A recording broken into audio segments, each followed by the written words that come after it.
നമസ്കാരം. കേരള നിയമസഭാ തെരഞ്ഞെടുപ്പിലെ ഉജ്ജ്വല വിജയത്തിന് പിന്നാലെ മുഖ്യമന്ത്രി കസേരയ്ക്കായിട്ടുള്ള കോൺഗ്രസിലെ വടംവലികൾ ക്ലൈമാക്സിലേക്ക്. മുഖ്യമന്ത്രിയെ നിശ്ചയിക്കുന്നതിനുള്ള നിർണായക ചർച്ചകൾക്കായി ഹൈക്കമാൻഡ് പ്രതിനിധികളായ അജയ് മാക്കനും മുകുൾ വാസ്നിക്കും നാളെ കേരളത്തിലെത്തും.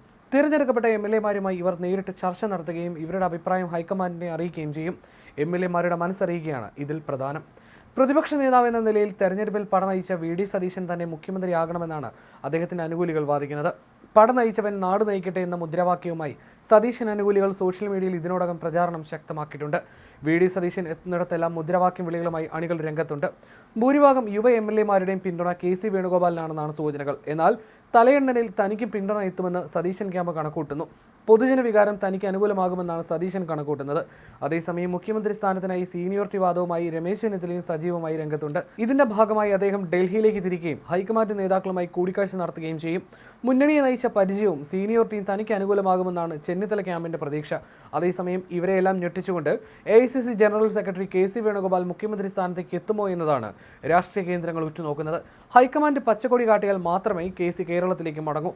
ഡൽഹിയിൽ നിന്ന് വന്ന് മുഖ്യമന്ത്രി പദവിയിലെത്തിയ A.K. ആന്റണിയുടെ കരുണാകരന്റെയും ചരിത്രം ഓർമ്മിപ്പിച്ചുകൊണ്ട് കെ.സി. അനുകൂലികൾ സമ്മർദ്ദം ശക്തമാക്കുന്നുണ്ട്.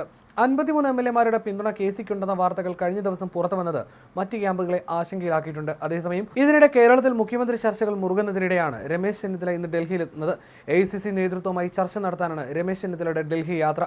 മഹാരാഷ്ട്ര DCC പുനഃസംഘടന അജണ്ടയെന്നാണ് ഔദ്യോഗിക വിശദീകരണമെങ്കിലും കേരളത്തിലെ ഇപ്പോഴുള്ള ഈ സാഹചര്യവും ചർച്ചയാകും. മുഖ്യമന്ത്രി സ്ഥാനത്തേക്കുള്ള തന്റെ ക്ലെയിം രമേശ് ചെന്നിത്തല ഇതിനകം മുന്നോട്ട് വെച്ചിട്ടുണ്ട്. പാർട്ടിയിലും സഭയിലും താൻ സീനിയറാണ്. എംഎൽഎമാരുടെ ഭൂരിപക്ഷം 2021 ഘടകമായിരുന്നില്ല. ഭൂരിപക്ഷം ഉണ്ടായിട്ടും പ്രതിപക്ഷ നേതാവാക്കിയില്ല. എന്നിട്ടും ഒരു എതിർപ്പും അറിയിച്ചില്ല. കരിയിലെ അനങ്ങുന്ന ശബ്ദം പോലും ഉണ്ടാക്കിയില്ലെന്നും രമേശ് ചെന്നിത്തല പറയുന്നു.